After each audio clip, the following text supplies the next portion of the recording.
kita semua.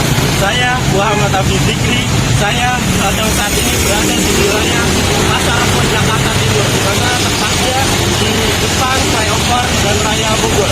Nah, untuk itu saya akan mengulas permasalahan yang berada di wilayah Pasar Rebo itu. Untuk itu, jangan kemana-mana, tetap saksikan berita ini seputar Jakarta Timur.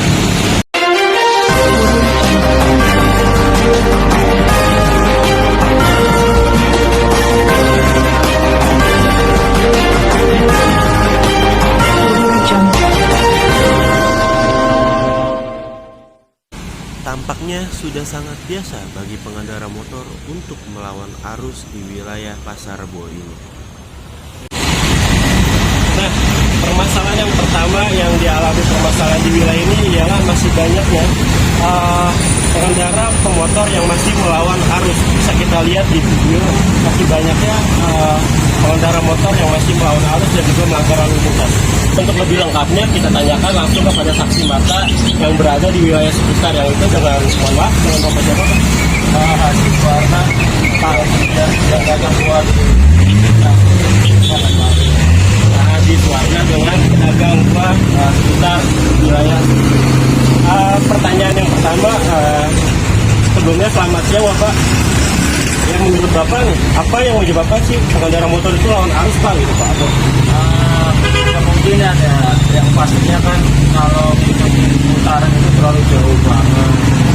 Jadi mereka ada buru-buru, akhirnya ya mungkin itu cepat ya. Itu orang Indonesia seperti itu. Ini cepat-cepat ya Pak ya. Padahal menimbulkan sangat bahaya sekali. Tapi apakah sudah terjadi kecelakaan gitu Pak? Kecelakaan sepertinya Belum, Pak. sering. Oh sering. Bahkan jadi tontonan yang biasa. Apakah ada korban jiwa itu Pak? Kalau korban jiwa? alhamdulillah belum. Ya jangan sampai terjadi. Jangan sampai terjadi. Alhamdulillah Pak. Dari sini Pak, respon yang berwajib seperti apa Pak? Kalau polisi kemungkinan menurut saya biasanya kan kalau dia berwajib kan tergantung laporan. Ya, Kemungkinan tidak ada laporan, kemungkinan ya hanya sebatas itu yang saya tahu, memang nggak ada. Tapi kilang-kilang seperti itu ada Pak? Sering ya Pak? mestinya itu harusnya kan mereka sendiri yang berwajib ketika tahu ada lawan arus kalau dia Seperti bertindak ya Pak? ini sering ya Pak? sebatas itu aja ya. Ya, tapi tetap dilakukan ya Pak, walaupun sudah diingatkan sama polisi dan tidak wajib. Tetap berjalan ya. seperti Karena biasa.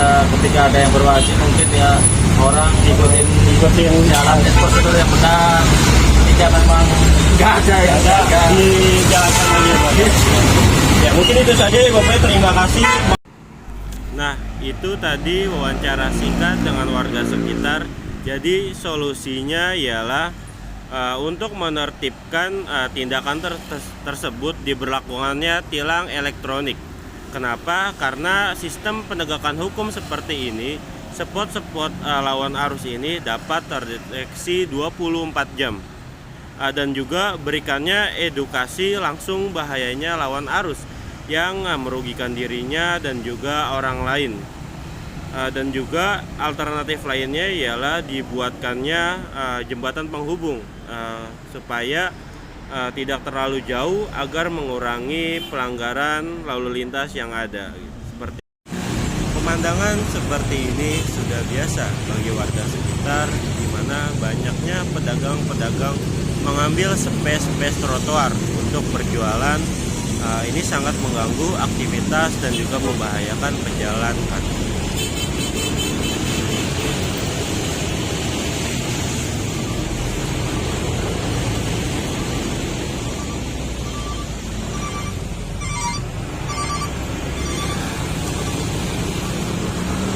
Kita sudah berada di titik permasalahan yang kedua, yaitu tentang pedagang kaki lima yang masih berdagang di trotoar. Nah, jadi biar lebih lengkap lagi kita akan menanyakan permasalahan tentang pedagang kaki lima langsung saja ke pedagang. Narasumber, mohon maaf Bapak dengan Bapak siapa? Pak Amin. Dengan Bapak Amin sebagai penjual salak ya Pak. Di sini saya akan mewawancarai tentang pedagang kaki lima yang berada di wilayah tersebut. Jadi pertanyaannya, Bapak sudah berapa lama Pak berjualan di sini Pak? 5 bulan ya Pak? Bapak berjualan di sini sekitar 5 bulan. Kalau untuk perdagang di sini Pak, apakah di sini itu siapa gitu Pak? Aman tempat bilang air.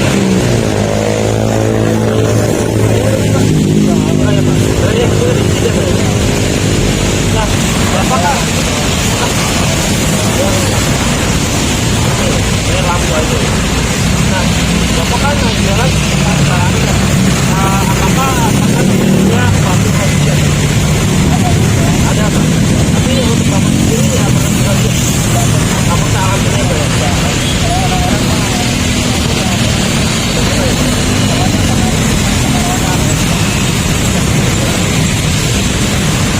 Berarti kalau di sini tuh waktunya tuh jam berapa ini kita kalau berjualan di sini ada waktu-waktunya? Setengah 11 ya Pak? Tapi sebelum setengah 11 itu nggak boleh berjualan ya? Baik, terima kasih Bapak atas waktunya.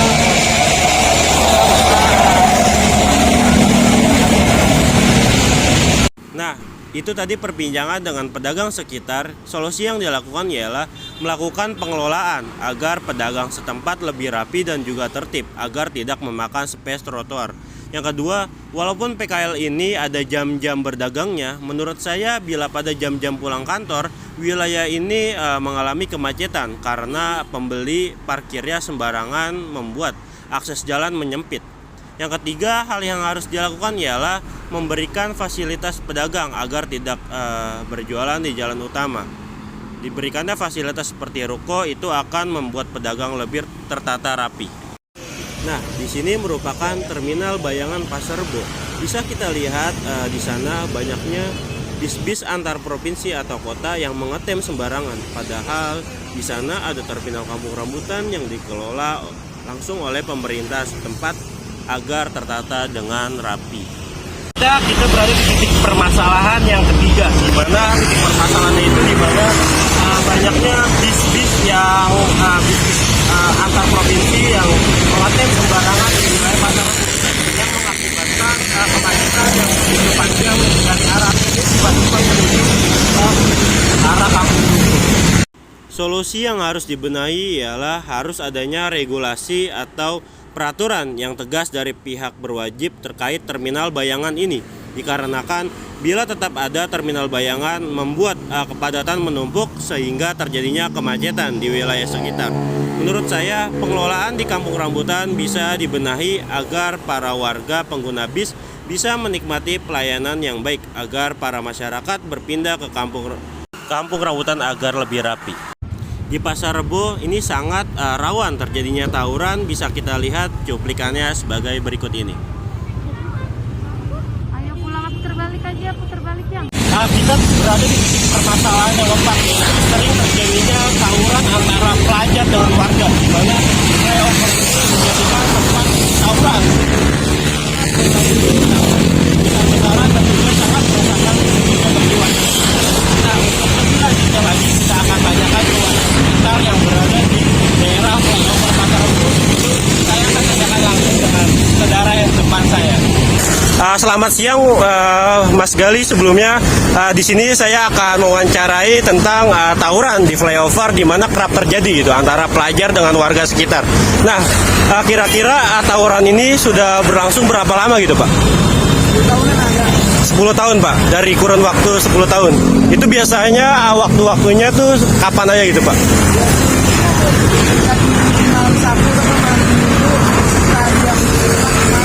Berarti dalam kurun waktu seminggu itu pasti adanya terjadi tawuran pasti. Itu pasti. Iya. Anda sendiri juga. Iya. Itu biasanya penyebabnya terjadi tawuran itu seperti apa gitu kira-kira Pak? Awalnya itu biasanya ketika kita main atau Gerombolan. Tawuran itu. Jadi tawuran itu penyebabnya berarti sangat sepele gitu ya Pak?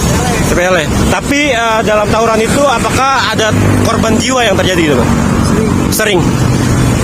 Dan itu biasanya yang melakukan itu warga gitu Pak, sama pelajar atau enggak pelajar antar pelajar. Kalau tawurannya pelajar antar pelajar, ya pelajar. Kalau antar warga sama warga, ya warga. Warga gitu Pak. Terus antisipasinya pihak berwajib tuh seperti apa gitu Pak? Telat. Iya, datangnya. Tapi untuk melakukan controlling itu sering terjadi gak? Kalau di daerah saya ada namanya Iya. dulu itu ada pihak RW itu melakukan keliling untuk mengantisipasi tawuran warga sekitar. Oh berarti ada yang keliling dari warga. Kalau dari polisinya Nggak ada. nggak ada melakukan controlling di wilayah sekitar. Setahu saya kalau di kecamatan ini antara Babinsa sama pihak RT RW itu saling bekerja Kerjasama ya Pak. Berarti ada keterkaitan kerjasama untuk mengantisipasi adanya tawuran itu Pak. Nah, solusi yang harus dilakukan ialah pihak berwajib selalu patroli di jam-jam rawan dan juga harus adanya efek jerah bagi para pelaku tawuran dan juga pengawasan CCTV 24 jam agar terpantau selalu kondisi flyover tersebut dan juga melakukan edukasi dan juga sosialisasi kemasyarakatan agar saling menghormati dan juga supaya tidak terjadi lagi karena tawuran ini dilakukan karena terjadi hal-hal sepele seperti kata-kataan dan juga hal lain sebagainya. Semoga tawuran ini tidak dapat terulang lagi. Sekian berita yang saya dapat sampaikan. Semoga permasalahan yang tadi bisa dapat diselesaikan oleh pihak